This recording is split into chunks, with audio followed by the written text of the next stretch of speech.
Morning, everybody. It is Hump Day, April 21st, 2021. Okay. Well, yesterday afternoon, about 4 p.m., the Chauvin trial came to a close. The jury came out with a verdict that was somewhat unexpected. They came back with a verdict of guilty on all counts. Now, what does this mean? Well, last night, Minneapolis did not burn. That's number one. Number two, which is going to be the topic of this video, fear and fear of reprisal as a motivator. Okay, we all know that the media is a great big old blender, spin factory. If it bleeds, get it on the air. What's that old song? Dirty Laundry. Get the widow on the scene.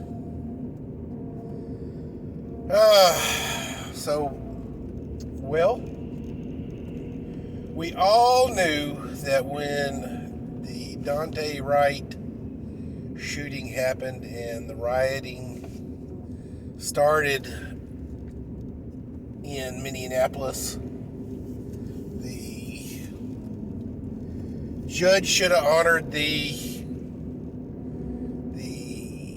defense attorney's plea to sequester the jury, as this jury would be tainted by the news and the world's going on outside of the courtroom. But unfortunately, the judge did not make this call and cited that sequestering the jury would actually delay the proceedings, and according to what I've heard, to expedite proceedings, he left everything as is. And so the jury was able to watch the news and go home and see outside of the courtroom what was going on in the world outside. And unfortunately, this, many of us fear, tainted the jury for fear of their life and their fear of reprisals against them if they actually gave a true verdict.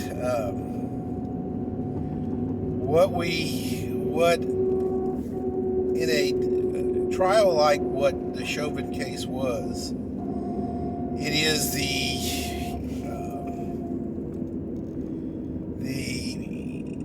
district attorney and the plaintiff's duty and their job to convince the jury that beyond a shadow of a doubt that this man or woman did this crime.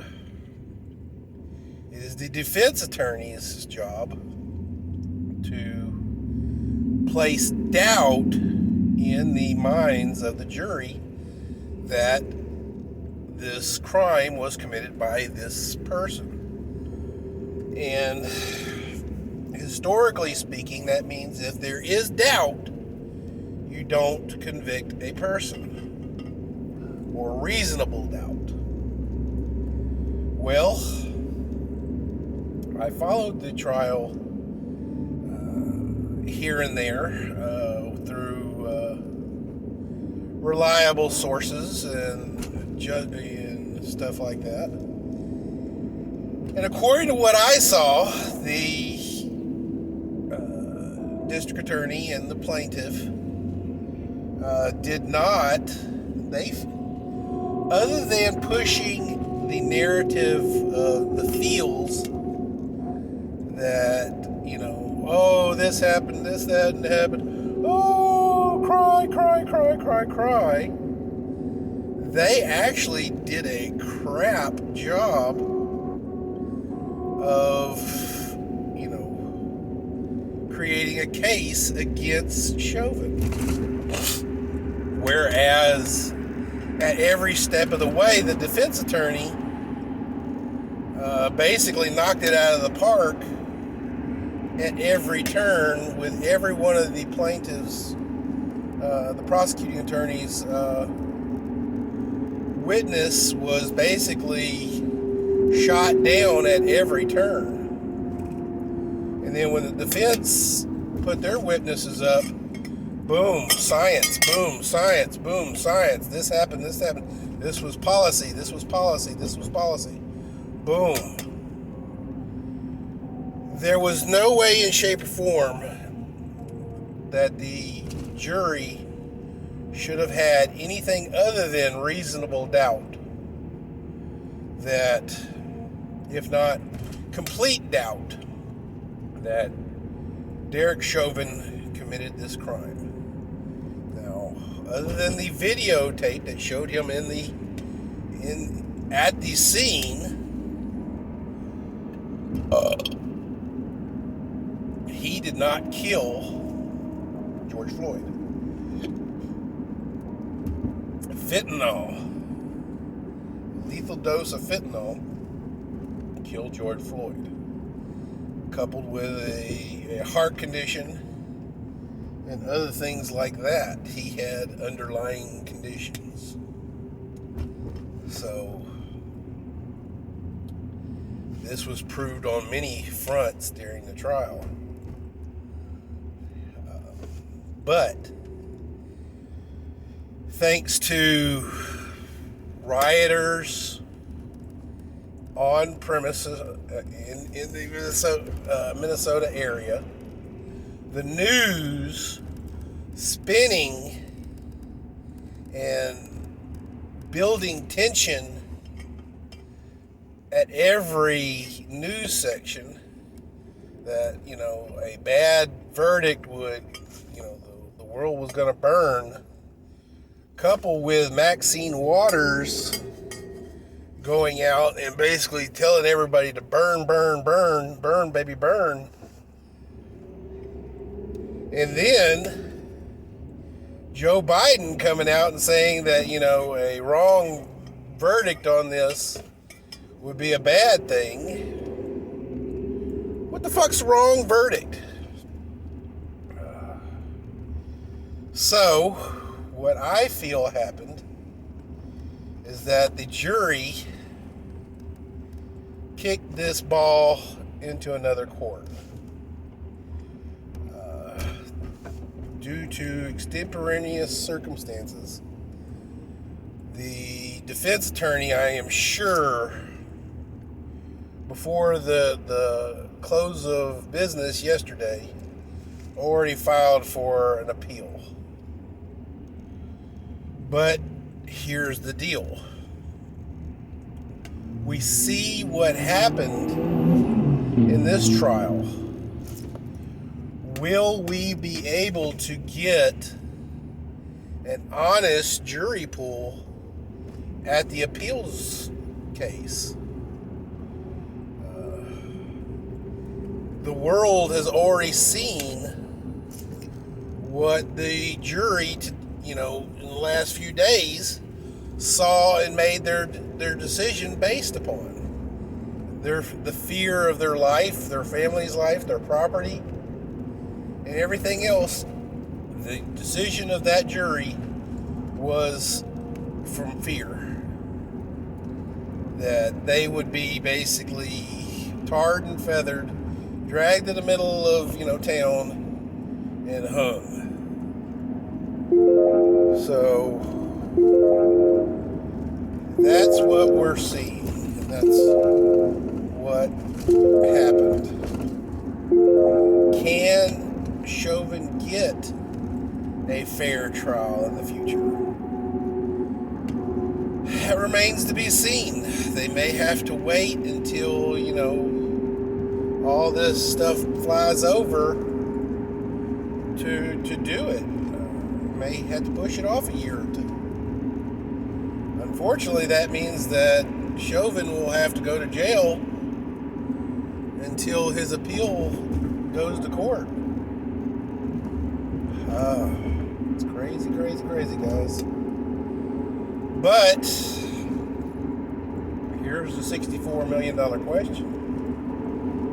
Will this embolden the anarchists, the Democrats, the liberals, everybody like that? Will this embolden them? I don't know. I don't see why it wouldn't. There are 2 or 3 other officers waiting their trial who were on the scene at the George Floyd death, and their trials are coming. Does this mean they're not going to get a fair trial? That's to be seen. We'll find out. Guys,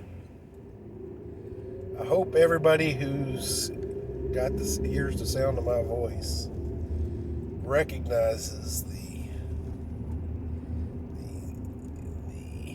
world that we are entering today, and it should scare the hell out of everybody, because this is not the America that George Washington and the founding fathers wanted for us. This is not. And this is the America that the founding fathers warned us against, and that fought against.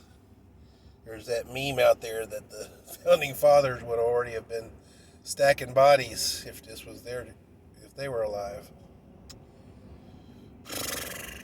Don't know, guys, don't know. All I know is that in my city, everything is status quo so far. Unfortunately, this enemy, we have to wait till it knocks on our door.